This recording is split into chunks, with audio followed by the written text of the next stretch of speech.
Feel welcome to my vlog होइन म चाहिँ युट्युबमा उयो गर्न खोजेको छु गाइज के गर्ने फलोवर्सै छैन गाइजहरू कसले फलो गर्दैन मेरो लाइफमा चाहिँ बनाउनु खोजेको साथी फलो गर्दैन त के गर्यो यार भिडियोमा चाहिँ हेर्ने फलो गर्ने नगर्ने जस्तो त भएन फलो गरेर सब्सक्राइब गर्नु पऱ्यो लाइक गर्नु पऱ्यो भिडियो कमेन्ट गर्नु पऱ्यो त्यही माथि मेरो हनर फलो यार राम्रो क्यामेरा पनि आउँदैन तिमीहरूले अब सब्सक्राइब गरेको अनि युट्युबबाट पैसा आउँछ राम्रो राम्रो इक्विपमेन्टहरू किन्न मिल्छ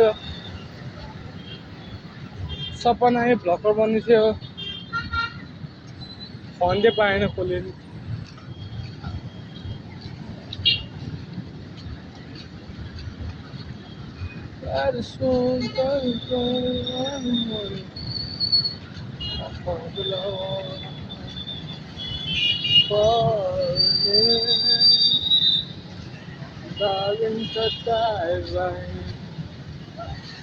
Follow my lead.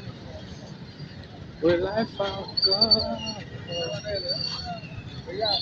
Beautiful and sweet. I never knew you were the someone waiting for me. This was this way. Love,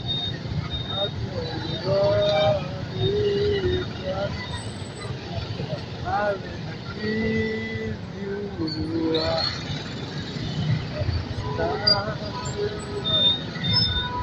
darling, love your heart so I see the future.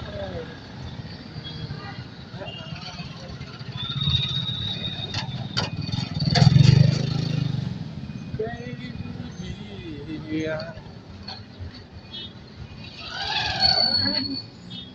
जिन्दगीमा यस्तो गाई त किन्नै पर्छ है गाई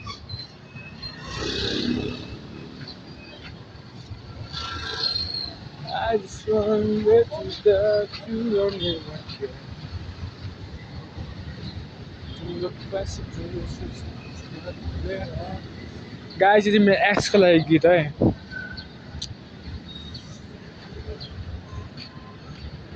Hold on, I still need you. Let me take your hands and make it right. Swear to love you all my rights. Hold on, I still need you. I don't wanna let go. I know I'm not that strong. It's gonna hit me.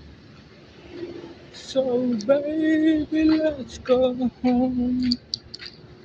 I just wanna let you home.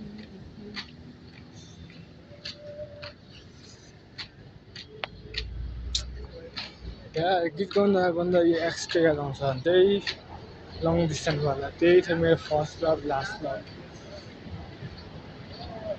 त्यसको मैले केटीहरूलाई prove गर्न सकेन भरोसा हरायो केटीको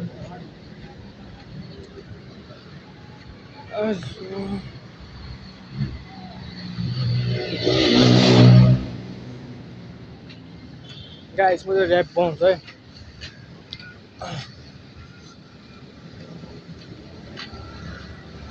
आजकल उसको याद आउँछ तिम्रो लागि मरिदिन्छु आजकल उसको याद आउँछ तिम्रो लागि मरिदिन्छु तिमीले भन्थ्यौ मलाई कहिले पनि छाडिदिन गाइस मलाई ऱ्याप गर्नै आएन यार वेलकम टु माई भ्लग भन्ने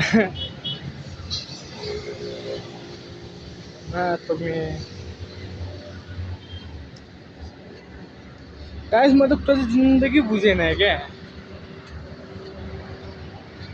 यस्तो राम्रो रोड बनाएको छ अनि बिचमा तिमीको सामान राख्न चाहिँ किन बिर्सिन्छ गभर्मेन्टहरू सवाल त्यहाँ पनि छ क्या गभर्मेन्टहरूलाई एउटा मैले पहिला देखाएको थियो चिल्लो रोड बनाएर राम्रो रोड बनाएर बौद्धको होइन पाइप हाल्न बिर्स्यो फेरि त्यो रोड भत्काउनु पऱ्यो फेरि कता कति थुत्रो रोड छ वाइ गभर्मेन्ट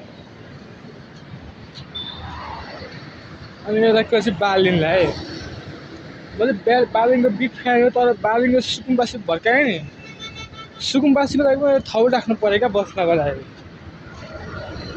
अब त्यसमा ठाउँै भएन अब कहाँ बस्ने हुन्छ अब फेरि कहाँ बस्यो भने फेरि तिनीहरू अर्को ठाउँमा बस्न गइहाल्छ अनि पढाइको पनि अपर्च्युनिटी दिन पऱ्यो क्या तिनीहरू एजुकेसनै छैन तिनीहरूसँग अनि देश कसरी अगाडि बढ्छ त्यही माथि त्यो इन्डिया र नेपालको फ्रेन्ड त ओभर भयो क्या इन्डियाबाट मान्छे आएको छ यहीँ बसेछ नेपाली भन्दा आजकल त इन्डियनहरूको धेरै प्रोपर्टी छ होला नेपालमा नियम के राख्न पर्यो भन्दाखेरि इन्डियाका मान्छेहरू आउन पाउने तर 30 दिन मात्रै आउन पाउने त्योभन्दा बेसी आयो भने निकालिदिने क्या स्ट्रिक्ट भए पो नेपाल अनि राम्रो हुन्छ त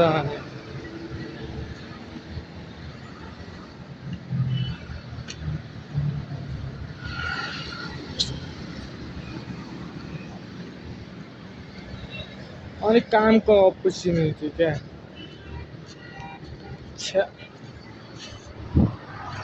म आजकल त म इन्टरभ्यू दिन जान्छु जब भन्छु कि म होस्टेल बताउ मेरो फ्यामिलीमा आमा बुवा छैन कामै दिँदैन भने के गर्नु त आमा बुवा छैन भने काम गर्न आएको हो कि त्यहाँ मेरो हिस्ट्री बुझ्न आएको जस्तो ल गाइस अहिलेको भ्लग चाहिँ मैले यहाँ इन गर्छु होइन म यो युट्युबमा हालिदिन्छु प्लिज लाइक एन्ड सब्सक्राइब गरिदिनुहोस् होला अझै मेरो जिन्दगीको कुरा सुन्न मन छ भने